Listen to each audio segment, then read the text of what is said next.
ጥያቄ ቁጥር 1 ሰብአ ሰገል ለኢየሱስ የሰጡት ስጦታ ምን ነበር? ሀ ብር ወርቅና ነሐስ፣ ለ ብርና ወርቅ፣ ሐመርኋ በጣም ብዙ ገንዘብ፣ መ ወርቅ ዕጣንና ከርቤ።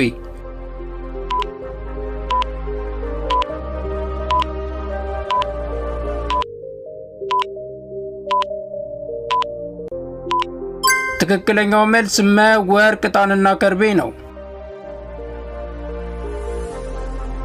ሰብአ ሰገል ለኢየሱስ የሰጡት ስጦታ ወርቅ ዕጣንና ከርቤ ነበር። እያንዳንዱ ስጦታዎች ትልቅ ትርጉም ያላቸው ነበሩ።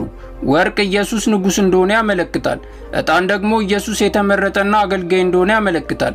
ከርቤ መልካም መዓዛ ያለው ሲሆን ብዙ ጊዜም ሰው ሲሞት ስጋውን ይቀቡት ነበር።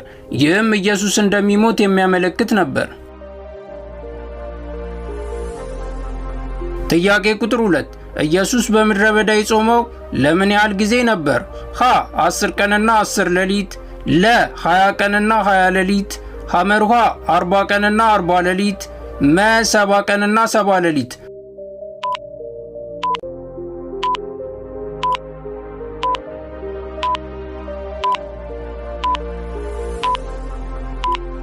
ትክክለኛው መልስ ሐመርኋ 40 ቀንና 40 ሌሊት የሚለው ነው።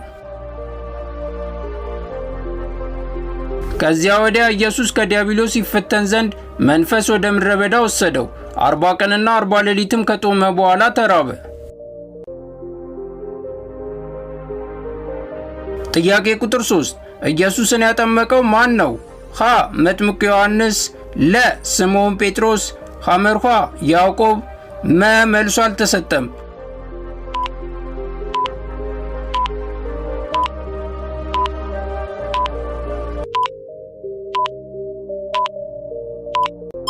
ትክክለኛው መልስ ሀ መጥምቁ ዮሐንስ ነው።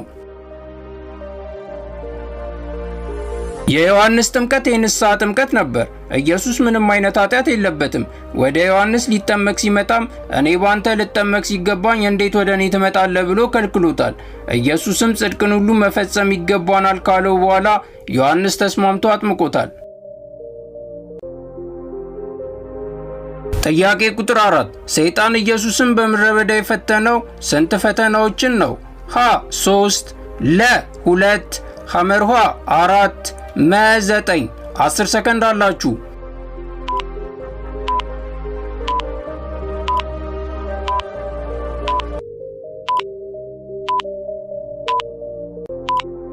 ትክክለኛው መልስ ሀ 3 ነው።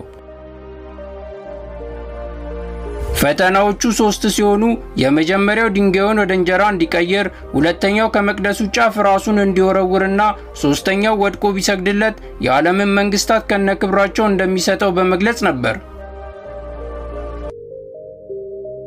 ጥያቄ ቁጥር 5 ኢየሱስ ቀኝ እጅ ብታሰናክል ምን አድርጋት ነበር ያለው?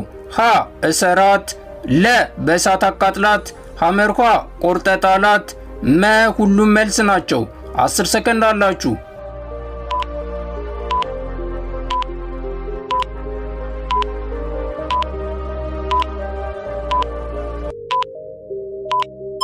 መልሱ ሐመርኋ ቆርጠ ጣላት የሚለው ነው።